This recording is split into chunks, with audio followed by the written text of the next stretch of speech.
வட மாநிலத்துக்காரன் இங்கே வந்து ஒரு வட மாநில குழந்தைய இந்த மாதிரி பண்ணியிருக்கிறான். அவன் இல்லாமல் நீங்கள் பார்த்தீங்க அப்படின்னா இங்கே இருக்கிறவனுங்களும் அந்த மாதிரி பண்ணுறவங்க பல பேர் இருக்கிறாங்க. ஸோ இவனுங்க எல்லாம் டீப் ரூட்டடாக ஆல்ரெடி இந்த சொசைட்டியில் இயங்கிக்கிட்டு இருக்கிற நாய்ங்க தான். அப்போ இவனுங்க இந்த மாதிரி விஷயத்த பண்ணும்போது இது எந்த அரசு இருக்கும்போது இது நடந்துச்சுங்கிறதுல பார்க்கறதுல ஒரு பிரயோஜனமும் கிடையாது.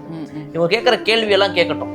என்ன பண்ணுது சிங்கப்பெண் அதிரடிப்படை, எல்லா கேள்வியும் கேட்கட்டும். அந்த கேள்விகள் அனைத்தும் தாவேக்காவை இன்னும் வேகமாக செயல்பட வச்சு, இன்னும் துரிதமாக செயல்பட வச்சு, இன்னும் அதிக பாதுகாப்பை இந்த மக்களுக்கு கொடுக்கறதுக்கு உதவுமா எனில் தயவு செய்து அவங்க அந்த ப்ரெஷர் கொடுக்கணும். எனக்கு அதில் எந்த ஒரு ஆட்சேபனையும் கிடையாது. இந்த கேள்வி இதை நீங்கள் வந்து நீங்கள் ஒரு விஷயமா இன்றைய முதல்வரை பார்த்து கேட்குறீங்க, அதெல்லாம் ரைட், ஓகே. பட் நான் ரொம்ப ஓப்பனாக உங்ககிட்ட கேட்குறேன், உங்களுக்கு நெஞ்சு குத்தலை? திமுகவின் எந்த ஒரு பிரமுகராக இருந்தாலும் சரி, இன்று திமுக தலைவராக இருக்கக்கூடிய மு.க. ஸ்டாலின் அவர்களாக இருந்தாலும் சரி, நான் அவங்கள பார்த்து கேட்குறேன், உங்களோட நிஜமா நெஞ்சு குத்தலையா? இந்த மாதிரி ஒரு ட்வீட் போடுறீங்க, இதுக்கெல்லாம் முன்னாடி என்ன மாதிரி ஒரு ஒரு மொத்த விஷயத்தை இங்கே வைக்க விட்டுருக்குறீங்க நீங்கள்? இதுக்கு காரணமாக இருக்கிற ஒவ்வொருத்தனையுமே நீங்கள் என்ன மாதிரி ஒரு சுச்சுவேஷனில் மைண்ட் செட்டில் இத்தனை நாளாக வளர்த்து விட்டுருக்குறீங்க? இதுக்கு எந்த ரெஸ்பான்சிபிலிட்டி இதுக்கு மாதிரி எடுத்துக்கிட்டீங்க?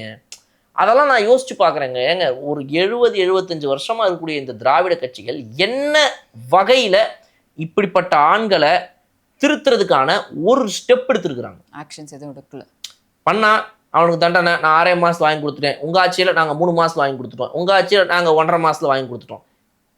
இதை அப்படி ஹேண்டில் பண்ண முடியாது. அப்படி ஒவ்வொரு கவர்மெண்ட்டும் போட்டி போட்டுக்கிறதுக்கு யாருக்குமே இங்கே உரிமையே கிடையாதுங்க.